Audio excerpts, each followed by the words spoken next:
Welcome to this episode of Behind the Blues.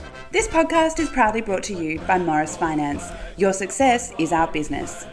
This is Laura Evans speaking with CEO Sue Dewing and Membership Officer Phil Stone, sharing some of their favourite stories from behind the scenes here at Sturt.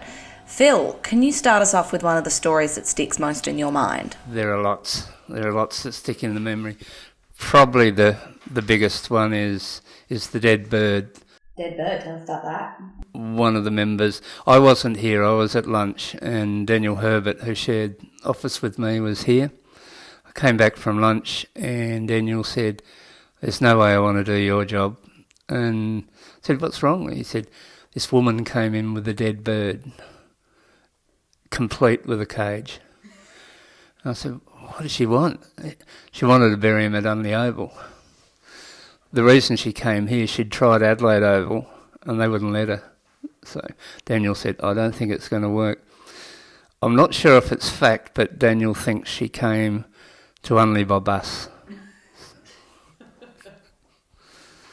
I think that's the best one. That's the best one. Speaking of Adelaide Oval, so you've had some moments there. Can you take me back to 1993 and an infamous win? I thought this was supposed to be about since I've been working here, not when I was a supporter of the club. Okay, so as we all know, we went through that lean period where we hadn't won a game. I think it was about 26 games, and I'm pretty sure we were playing against West Adelaide. Phil Carman was coaching at the time, and I was at Adelaide Oval with my husband and our children, and they were quite young at that time, and the siren went, and without even it was sort of like it was just a reaction. I had leapt the fence and started running towards the middle. A few other supporters had also leapt the fence at that time, and it wasn't until I actually got over and I could hear my children screaming, "Mum, Mum, come back," and my husband with his lawyer friends saying, "Excuse that, that's just my fiancé." At the time we weren't married. And I started, and as I was running, I just this dread came over me. What was I running towards? So I sort of got to the middle and high-fived a couple of players, and then had to do the walk of shame back to the boundary fence and hop over the fence. So, yes, that was the story. Were you wearing heels or flats? Probably heels at that time. So you've been CEO since?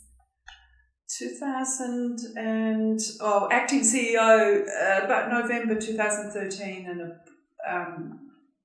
appointed at the time General Manager in January 2014. So over that time you've seen a few things, and you told me this afternoon about some of the things that have improved and some of the things that haven't, and one of the things is the Siren and how some of the infrastructure around the club has been updated. What do you remember about the Siren? Yes, there have been. There has been times where we've had to BandAid Fix things due to lack of money, and 1 year, I think it's probably 2 or 3 years ago, the Siren sometimes when it used to rain heavily would get some water in the into the electrics. And I remember this one game where virtually it sounded like someone was making a rude noise throughout the whole of a quarter. So much so, I believe Aidan Riley was injured at the time, and he, being an electrician, got up and ripped out the cords to the speaker, and we had to use an air horn. But it was, even the players on the oval were laughing because it was just, the thing was repeatedly going off through the third quarter, I think it was, wasn't it, Phil? Yes, I think I was in merchandise at the time, and it was, I wonder what in the heck was going on. Yes. Anybody want to do the imitation? No. I think you leave that to your imagination. Speaking of BandAid fixes, I think Ken Hughes needed a BandAid one time. Oh, yes, Ken Hughes is one of the baggies that meet most Saturdays, and one of our board members, Carol Hutchings, she decided that she was going to help out with the baggies for a while there. And this particular day, Ken was drilling into some chocks that we were using to put a frame up in the merchandise room so as we could hang some gear. And he put the chock in his hand, which was probably when I say a chock, it was a piece of wood about an inch or so thick, and he held it in his hand and he proceeded to drill through it, which actually went straight through the chock and into his hand in front of the board member. Now, if anyone knows Carol, they would know that she is very risk. Risk is part of her role in her outside job, outside of the club. And she was just horrified. And as was I, because I was trying to explain to her that nothing like that had ever happened before with the baggies. We were generally quite conscious about our safety. And I still to this day don't think that she's quite convinced about our OH&S. But anyway, that's what happened there. This podcast is proudly brought to you by Cinderella's Cleaning Services. The world is a dirty place. Trust Cinderella's to clean it up. Phil, back over to you. You've been around a long time now and seen all sorts of things. True. Tell me about some of the money-raising schemes of the club and their success. Well, I think this happened long enough ago to save any litigation. No, not under your watch. So we were holding a jazz evening on, I think it was a Saturday night, in the middle of the Oval. And Bruce Dizzy Raymond band was playing, and he was also the MC for the night. Had a fairly big crowd, and it was supposedly a big fundraiser for the club. Things were going pretty well, and we had a raffle, of which I don't remember what the prize was, but it was a significant prize. So we were selling raffle tickets quite happily, and eventually got to the stage where we'd sold all the tickets we wanted to sell, and it got to about 10:30, 11 o'clock, and the people started getting restless. They wanted us to draw the prize. So our admin guy at the time, he was looking after the tickets and the money and all that sort of thing. He decided that the night was over, and he took off into Adelaide to go to a disco. Sophie Connolly most... Disco for the young people listening, you mean? Yes, I mean, yeah, what at club. Sophie Connolly was our marketing manager at that stage, and she came over and said, well, let's draw the raffle. I said, yep, that's cool. Have you got the tickets? She said, no. So she disappeared for a while, came back, and she was as white as a sheet. And she said to me, they're gone. I said, what do you mean they're gone? She said, the tickets aren't here. So I said, well, let's improvise. And she said, do you remember any colours that you sold? I said, I know I sold a book of purple tickets. So I went up to Bruce with a whole bunch of tickets that Sophie had found in the office that hadn't been used. And I said, we're going to draw the raffle. The winner's going to be purple 15. He said, what do you mean? I said, just don't ask. The winner's purple 15. So luckily there was someone in the room that had purple 15. Well, I'm certainly glad that the match day raffle and those are run under according to laws. Sometimes under pressure, so you come up with different ideas. Phil, working at the club is a family affair, and I hear your daughter has had a share of incidences at football matches. Oh yeah. Probably the best one was the 16 final series. We played the Eagles in the qualifying final and lost reasonably badly, 4 or 5 goals I think it was. All day sitting about 2 rows behind us was a Eagles supporter who heckled and heckled and heckled all day. And Christy doesn't take losing very well, and she certainly doesn't take heckling very well. Anyway, after the game, this guy had disappeared, and I said to her, look, just let it go. Don't worry about it. He was an idiot. Forgot all about it until the grand final day. About 5 minutes after the siren went, Christie's dashed out and I said, "Where are you going?" She said, "I'm going to find that Eagles supporter." Speaking of family, Sue, your daughter's got a few stories she could tell about the time working here. Want to share any of those with us about your relationship with her here? We worked very well together, but it was quite volatile on occasion. I think the EFM officers heard us disagreeing a few times, but we got things done. So that was sometimes the way we worked together. It was good that we were mother and daughter, because I would never speak to, even though she was an employee, I would not speak to other employees that way. Many a time I'd come up the stairs, hear the argument and go straight back down again and think, I'll come back later. But we did get things done. We did. And also see the chatter on remember when we got the radios at home match day? Oh, yes. I'd be standing in front of people serving them merchandise, and then the headsets or the radios would go totally off. And you're sort of standing there and you're trying to concentrate and you've got just this noise in your ear. It's unbelievable. Winning flags brought in some interesting developments around the club. But what year was it that the wrong song was played, Sue? And how did you react to that? I think that was the 217 yes. final. So we have our club song, and which we had given to the SANFL, and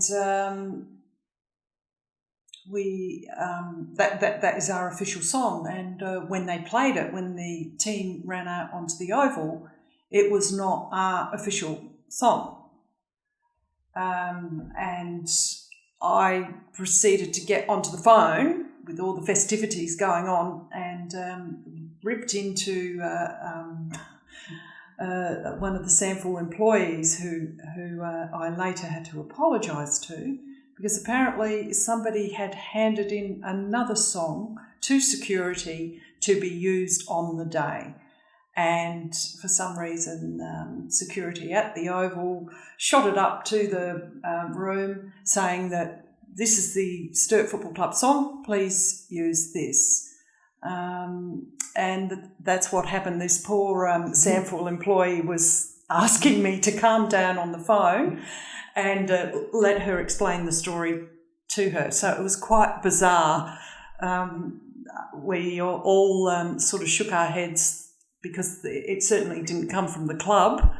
I think it was somebody messing around. So anyway, that's what happened there. It has now become a story that they tell at the SANFL. Yes. The warning. Make sure we have the correct Sturt song. Correct. This podcast is proudly brought to you by Thomas Farms, premium, fresh Australian produce at your doorstep. Tell me about the flag raising here in 2017. Oh, okay. I don't know if that was the 2017. I think it might have been yes, it was the 2017 after we'd won the flag in 2016.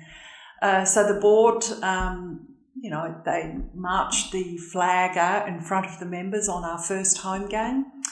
And we raised the flag in front of the members' stand and the Mackay stand. And we had invited our oldest member, a lady called Dorothy Harris, and she was well over 100 at that stage. I think she was about 101. 101, 102, yeah, I can't. And we also had our youngest member, who was only a week or so old, and so Dorothy put her hands on to raise the flag, but our president Jason almost hip and shouldered her out of the way to raise the flag himself. I'll never forget looking at the board members who were horrified at the time. But I think in Jason's excitement, that's all he ever wanted was a flag, and he got that flag, and no one was going to touch it. So yeah, it was yes, we all had a bit of a laugh standing behind him. Phil, from the safety of the merchandise box, you see some funny things. What about in inclement weather? What sort of things do you see from there? It's dangerous. It was last season, I think, and we were having some really horrible days. So we'd put up a marquee to shelter people as they came in. Seemed a good idea at the time, but it rained constantly through the game. And by about just after 3/4 time, it was, everyone was just giving up and going home. This poor woman walked out and somehow walked under the marquee just as it gave way its total load, right on top of her. And Christy and I stood there and thought, oh my God, and all she could do was laugh. It was one of the funniest things I've ever seen. There was, last year we had rain in biblical proportions, I think, on about 3 of our home games. We did. Mind you, I will take that over what we're currently facing. True. Also on the front lines, Phil, you're the first point of call for a lot of people coming into the club, including people who don't necessarily know what they want or what you want from them, including some people around Multicultural Week. Oh, this is a classic, and I thank Renee for this one. This was unbelievable. I think it was our first multicultural week that we'd set up, and unbeknown to me, Renee had we had a Chinese lady who was a multicultural ambassador to the Sandful. Really nice lady she was. She's actually a member now. And Renee had organised for a lot of the Chinese students to come to the game. What I didn't know was she'd sent them an email explaining meet out the front of the foyer and then go and see the guy behind the membership counter. So she'd sent this email and her email had translated on their phones into Chinese. Does Renee speak Chinese? No. So I was standing there, I was serving another customer, signing up a membership or something, and then I could sense this presence, and I've looked up and there were probably 40 to 50 Chinese students all there holding up their phones in front of me, which I had no idea what they wanted. And just to clarify, Phil, you don't speak Chinese either? Not a lot, no, not a lot. So I quickly rang Renee and I said, do you know anything about a whole lot of China? Oh, yeah, I forgot to tell you about that. So under the pressure of match day, sometimes things go wrong. I hear you were meeting a group once and you took them on a tour? Yes, that was another, I think it might have been the same day. It was the multicultural run. It was. And we were expecting...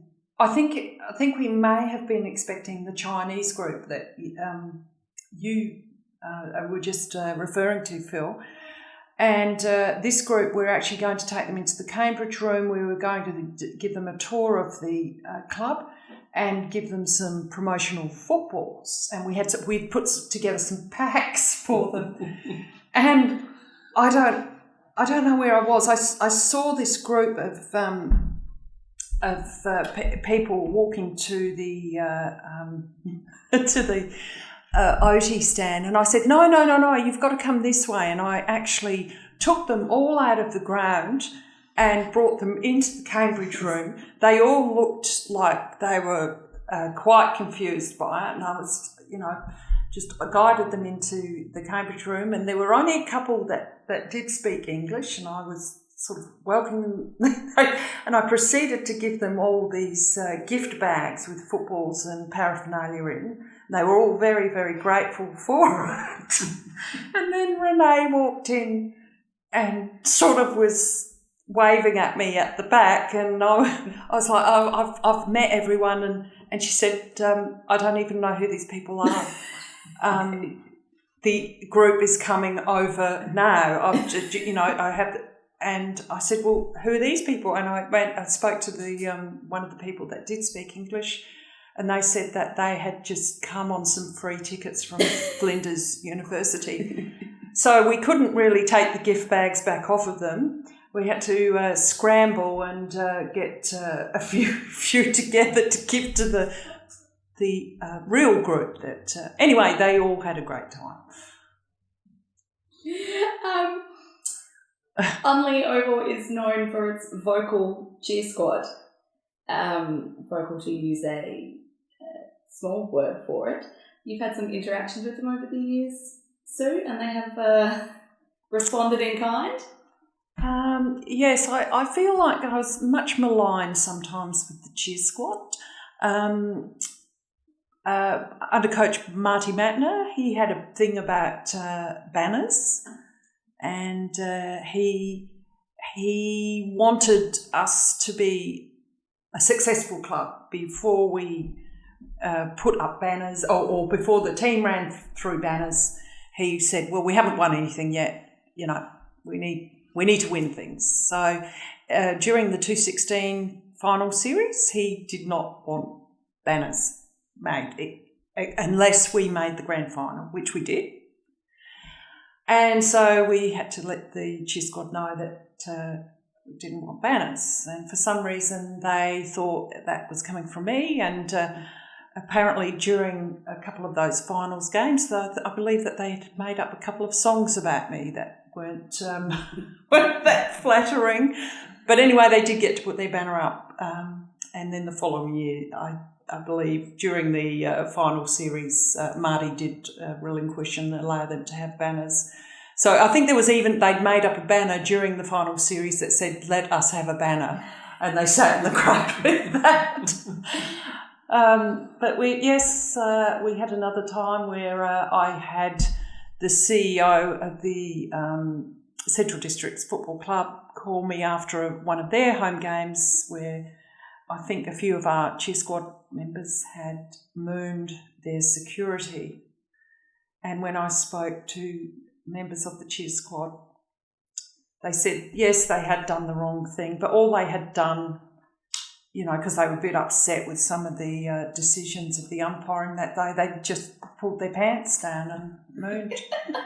And I said, well, if I get upset, I usually don't pull my pants down and moon someone, but each to their own. Phil, again, from your office in the front of the club, you see a lot of things, including some supporters who are very, very prepared for the games. In fact, sometimes too early. Yes. One of our vice presidents, you can name him. Neil Richardson. I was coming into work on a Saturday. We were playing Sunday. I was coming into work on a Saturday morning, and it would have been about 11:30 or so, wandering in, and there was Neil wandering down towards the club in his trench coat. He's got a very the dry as a bone. Dry as a bone. That's it. He want me to say that. And I sort of thought, so I went down my window and I said, Neil, you do know it's tomorrow, don't you? And he said, I was wondering why there weren't any people here. Well, I've actually seen that as well. I saw a lady walking down Oxford Terrace one day, and she had a huge flag as well, and she was decked out in Sturt gear, and we had to tell her, no, you're a day too early. Come back tomorrow. Phil, can you tell me what some of the precautions we've taken this week in your membership office are? Oh, yes. I now reside in a horse stable, so people coming past can throw in a carrot or an apple. What I'm talking about is I have a split door, so the bottom is locked and the top's open, so it looks like... I sometimes feel like Mr. Ed. Who was responsible for that door? I think it was Michael Curnow, wasn't it? I think he made it. Yeah, I cannot recall. I think it was the Baggies, yes, you're right. Some other strange sights. Sturt appears on television a couple of times, including one defender with the number 41. Would either of you like to tell me about that? Oh, gosh, after the... Was that the 216 or... 216, I reckon. I might have been 17, I reckon. Okay, so the players partied pretty hard, as they should have. And I don't know if you recall, but there was the travel agents on Unley Road, which is right down near the Unley. It went up in flames. I think it was the Tuesday after the grand final, and the players had been at the brewery that day, and they ended up finishing off the day at Bazaar. And then we heard during the next morning that this travel agent had gone up in flames on Unley Road, and my first thought was, oh no, oh my God, what's the players, and I know that was Marty Matner's first thought as well. And then on the news reports, we saw our player, Matty Crocker, with his Guernsey, his premiership medallion around his neck, and he was saying, it's hot. It was very hot. And, well, it turned out that he wasn't involved in the fire. He was just walking past at the time. But it was quite funny. And But didn't he also have a cigar in his hand? no, I think there was photos of him earlier in the night with a cigar. And that was my first thought, because I had seen him and I thought, oh my goodness, don't tell me he flicked that cigar. But what was it, something that he called himself Ginger Beers? Yeah, that's a nickname that I don't think any of us really know where or what it comes from. Often change names, so yes. Thank you for listening to this episode of Behind the Blues and for supporting Sturt Football Club. Email any queries to general@sturtfc.com.au.